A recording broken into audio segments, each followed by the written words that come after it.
Now on CoastTV News.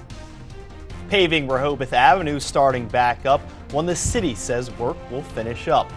Milford milling starts tomorrow with repaving set for next week. We have the roads that are expected to be worked on. Well, we saw quite a range in temperature across the peninsula today. Now I'm tracking widespread rain moving in overnight into our Monday. I'll let you know how much rain you could expect to see and when that drastic temperature drop takes place. My full forecast in minutes. This is CoastTV News at 6. Cones lining up along Rehoboth Avenue. Good evening, I'm Brandon Ferguson. Welcome to CoastTV News at 6. We begin tonight with a project that's been in the making for years in Rehoboth Beach. Coastal towns are just weeks away from waves of vacationers crashing in. That's why Rehoboth Beach wants to finish up paving on one of the busiest roads in the city.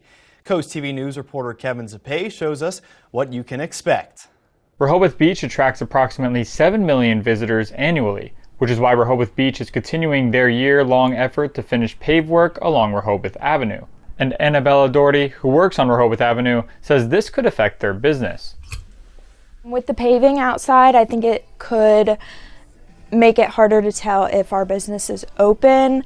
Just having machines, any tape, cones, anything like that. During the month of October, DelDOT started the process of milling and paving in an effort to improve local infrastructure. But that work had to be put on pause due to the cold weather. But as temperatures begin to rise, the city is picking the paving work right back up. According to DelDOT, the project will start April 6th and go through to May 16th. And the work will happen overnight from 6 p.m. to 6 a.m.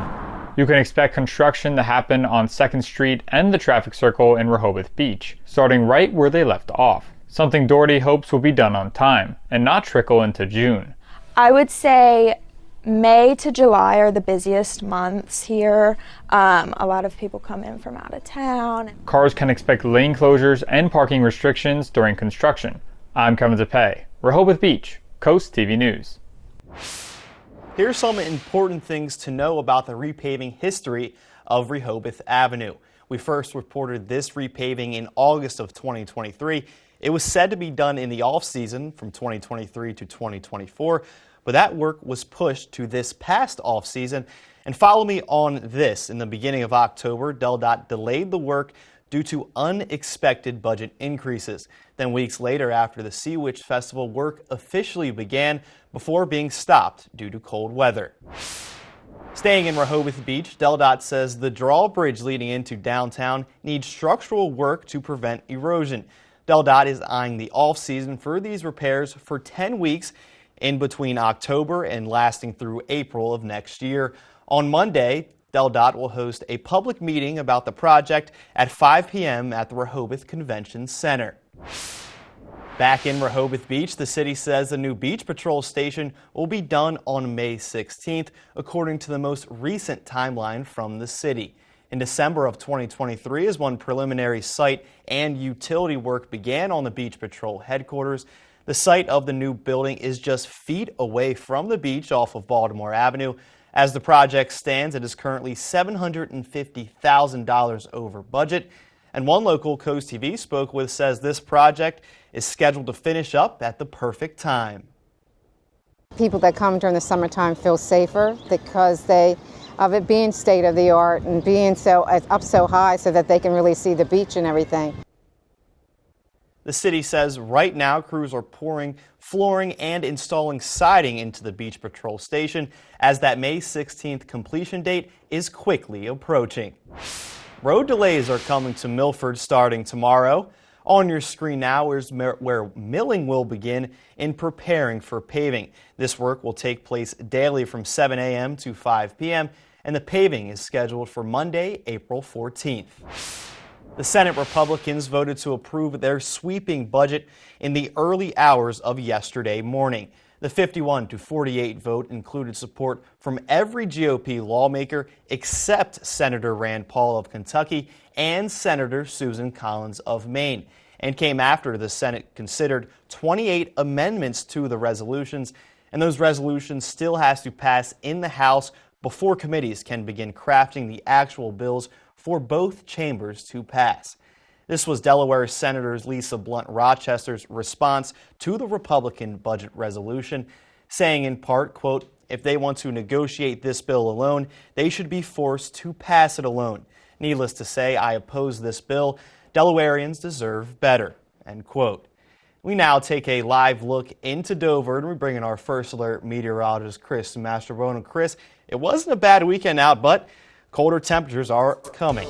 Yeah, unfortunately, it's going to be a shock to the system here over the next few days. But boy, I'll tell you what, it was all about location today.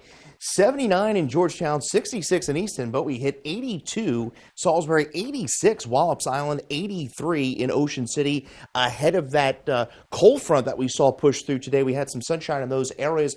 Right now, though, we are in the 50s, 58 in Salisbury, we're at 60 in Seaford, 51 in Rehoboth Beach with that northeasterly wind coming in off the ocean. We have cooled down considerably across the area. We are dry, free of any precipitation. There's the front just to our south that has stalled out. So what's going to happen is we're going to see these little impulses of low pressure right along that front beginning tonight into Monday. So what does that mean? Well, we're going to see rain overspread the area. It will be heavy at times. We could even hear a rumble of thunder. Not expecting anything as far as severe weather is concerned, but we're in for quite a nasty Monday. Cold, dreary, and rainy. Expecting upwards of 2 inches of rain in some parts of Delmarva. And then, yes, Old Man Winter makes an unwanted return to Delmarva.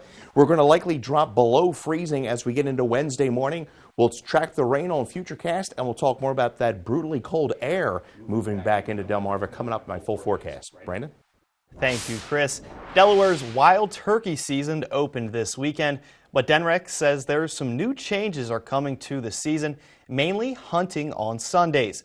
DNREC says this is the first time Sunday turkey hunting has been allowed in the state since 1991, but it's only permitted on private lands with landowner permission and on designated state wildlife areas.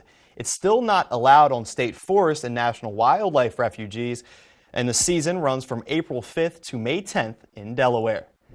A new animal shelter is coming to Wicomico County. The Humane Society of Wicomico County says they're building a new shelter on Goldman Lane, less than a mile away from the current building in Salisbury.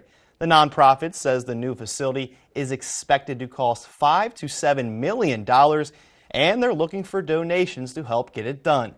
They say it will have more space and upgraded facilities to accommodate the number of animals that come into the shelter. And right now, no construction timeline for that new Wicomico County shelter has been released.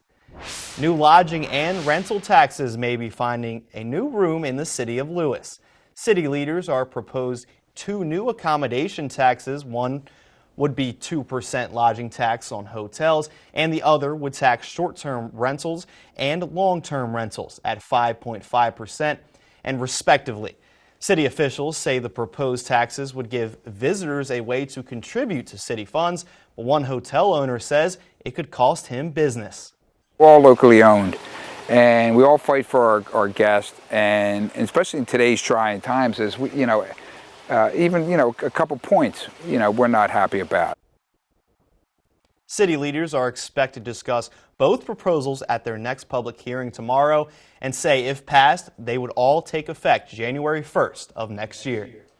Well, after a mild and dry weekend, rain set to move in. A few showers this evening, but the steadiest rain likely will move in after midnight, and it will be a soaking rain at that into our Monday. We'll talk about how much rain we expect to see and when that big drop in temperature arrives coming up. Severe flooding hitting the central U.S. What states are being hit by these storms? And we look at the expectations of the next hurricane season, what researchers say to expect. This is CoastTV News at 6.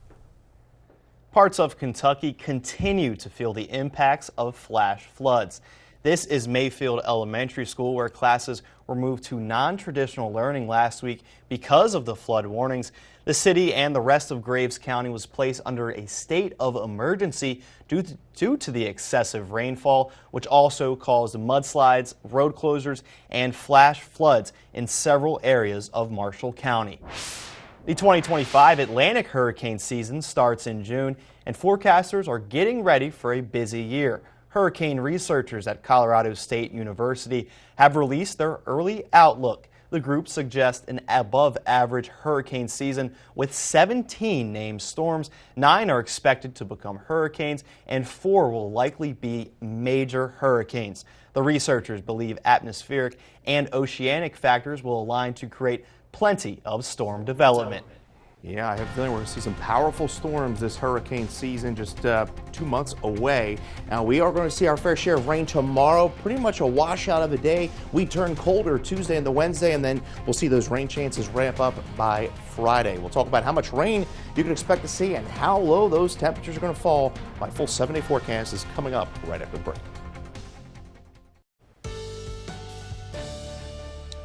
Well, we had a little bit for everyone today on the Delmarva Peninsula. We had temperatures in the 50s and 60s. Some of us reached the lower 80s ahead of the cold front. And you can see the front has pretty much sagged to our south. It is 70 Richmond, 41 in Wheeling, but we are now in the 50s for most of Delmarva. And you can see those overcast skies.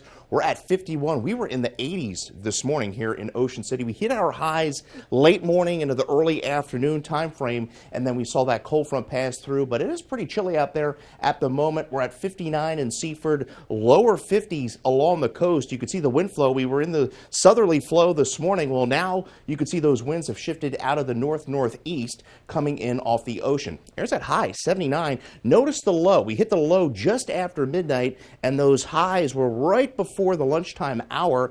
Average high is 63. We hit 89 for the record just 2 years ago. So a rainy Monday. It's going to be dreary, very raw. Temperature's going to be in the upper 40s with scattered showers, and then that cold air plows back into the area Tuesday into Wednesday. Gusts are going to be around 40 miles an hour into Tuesday with potential freeze warnings by Wednesday morning. You could see the likelihood of rain over the next 36 hours, really into Monday night, and then we dry things out, and then watching potentially could see a nor'easter maybe there late in the week. Now, we do have some small craft advisories still up for the southern portions of the area, and those are going to be running through Tuesday, and then for the Bayside, those are up through tonight. You can see a few light showers off to our north. We have a stalled out front across the south, severe weather across Atlanta and Georgia, and we're going to see that rain right along this front. Here's the cold front that's going to be pushing through Monday night into Tuesday, and that's going to bring back those winter-like temperatures. So tonight, we fall into the mid to upper 40s, 48 Georgetown, 47 in Milford, 47 Rehoboth with that scattered rain moving in. That rain will be heavy at times, and you can see well, temperatures don't really budge all that much tomorrow. We're going to be in the upper 40s to right around that 50-degree mark. So Futurecast shows that heavier rain moving in overnight. Don't be surprised if you hear a rumble of thunder as well. By Monday morning, 7 o'clock, you can see rain. Ellendale, Milton, Lewis, down to Dewey Beach, heavy at times, and then continuing through the lunchtime hour. And then this particular model kind of keeping the rain in here a little longer into Monday evening. I think by Monday night, we begin to clear out from Ocean City down to Salisbury, Chincoteague. You can see that rain into Monday morning and then getting heavy at times through the 10, 11 o'clock hour tomorrow morning and then continuing into the dinner time hour, and then those strong northwesterly winds kick in. On average, about 1 inch to 1.5 inches of rain. I think the max we see is about 2 inches with some locally higher amounts. There's those winds by Tuesday afternoon, gusting upwards of 40 miles an hour. We're going to see plenty of sunshine Tuesday and Wednesday. The only problem is we're going to have that cold Canadian air rolling back in, so you may want to protect any tender vegetation that you may have planned because we're forecasting pretty hard freeze as we go into Tuesday morning. We have a yellow alert in place for tomorrow, due in part to the heavy rain. By Wednesday morning, we're at 28, and then we gradually warm things up to 63, and then watching potentially for a nor'easter there. We'll continue to fine-tune the forecast as we go through the week. Still to come on Coast TV News at 6, we look at the TikTok ban deadline that's been extended by President Trump. We have that story next. President Donald Trump has delayed enforcement of a law that would ban TikTok while his staff works on a deal to maintain access to the app in the United States. Friday, Trump announced the deadline has been extended for 75 days. In a social media post, and the president said his administration is working hard on a deal to save TikTok. This news came ahead of yesterday's deadline. Still to come, we have entertainment news. Bruce Springsteen fans, listen up. The artist is set to release 7 lost albums. We have that after the break. Bruce Springsteen is set to release over 80 new songs this summer. The tracks to the Lost Albums collections include 7 full-length albums with songs that have never been heard by the general public. However, Springsteen says close friends have heard the songs over the years. The collection drops on June 27th. We now take a live look into Rehoboth Beach, and after the break here on Coast TV News at 6, we have a final check on your forecast.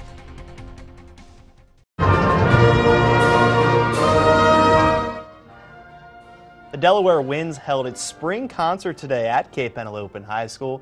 The semi-professional wind ensemble is made up of individuals who were music professionals at some point, and our own digital content manager Zoe Stamen plays the French horn. And Chris, don't they sound great? Yeah, sounding pretty good there. What is not looking pretty good is the weather as we go into our Monday. Rain is going to be moving in tonight, and that rain will be heavy at times through Monday morning and even into Monday afternoon. And then I think by Monday evening, things begin to wind down. But temperatures, it's going to be quite raw tomorrow in the mid to upper 40s. Not really budging all that much. You can get your latest forecast by dialing our First Alert weather phone. We have a yellow alert in play due in part to that heavy rain. And then we are going to see temperatures take quite a nosedive into Wednesday morning, 28, and then we gradually begin to rebound. Watching a system Friday into Saturday that could bring some rain, and then that looks pretty nice a week from this Tuesday, 76 at the end of that 10-day. Thanks for joining us here for Coast TV News at 6. For more news and local weather, download our Coast TV News app. Be sure to join us tonight